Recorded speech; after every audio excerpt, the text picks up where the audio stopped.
보이스피싱 조직은 돈만 뜯어가는 게 아닙니다. 당장 일자리가 급한 사람들을 범죄에 발들이게 합니다. 대부업체 아르바이트인 것처럼 속이고 범죄 수익을 현금으로 뽑아오도록 시킵니다. 일당 10만 원을 받고 1억 원을 뽑으려다 사기 공범으로 붙잡힌 한 아르바이트생의 모습 보시죠. 이상엽 기자입니다. 지난 11일 밤 한 남성이 은행에 현금 자동 입출금기로 향합니다. 한 손에 큰 가방을 들었습니다. 카드 여러 장을 바꿔가며 기계에 넣고 빼고를 반복합니다.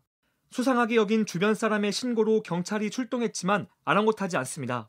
5만 원권으로 수백 장을 뽑아서 가방에 담습니다. 경찰이 곧바로 A씨의 카드와 가방을 압수합니다. 조사 결과 30대 남성 A씨는 보이스피싱 조직의 지시를 받아 현금을 인출하는 아르바이트를 했습니다. 조직은 일당 10만 원을 주면서 1억 원을 빼오라는 지시를 한 걸로 파악됐습니다. A씨는 대부업체 아르바이트라는 말을 듣고 심부름을 한 걸로 알려졌습니다.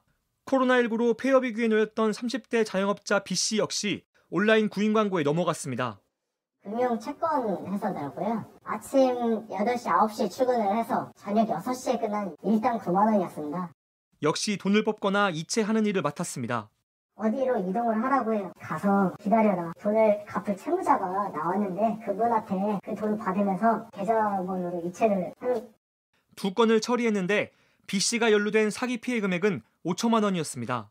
B씨는 1심에서 실형을 받았다가 2심에서 집행유예를 선고받아 풀려났습니다.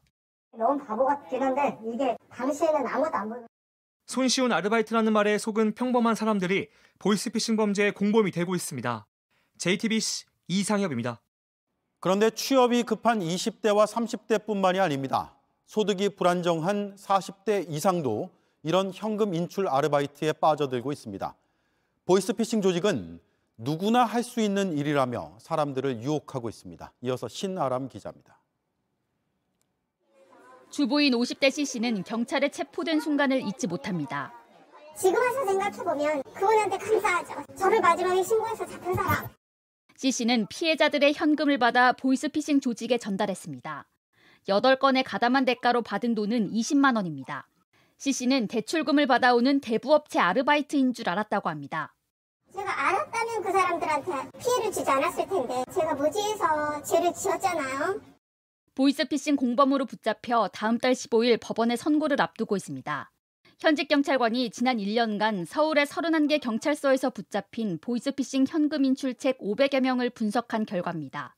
20대와 30대가 전체 절반가량입니다. 눈에 띄는 건 40대 이상 중장년층입니다.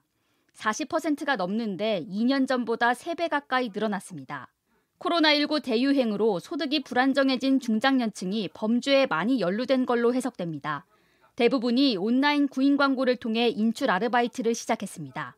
이런 식의 알바는 의심해야 된다는지 미리 알려줬어야 되거든요. 무고한 사람을 보이스피싱 수단 도구로 활용해서 그냥 버려지는 빨리 막을 필요가 있다고 봅니다. JTBC 신아람입니다.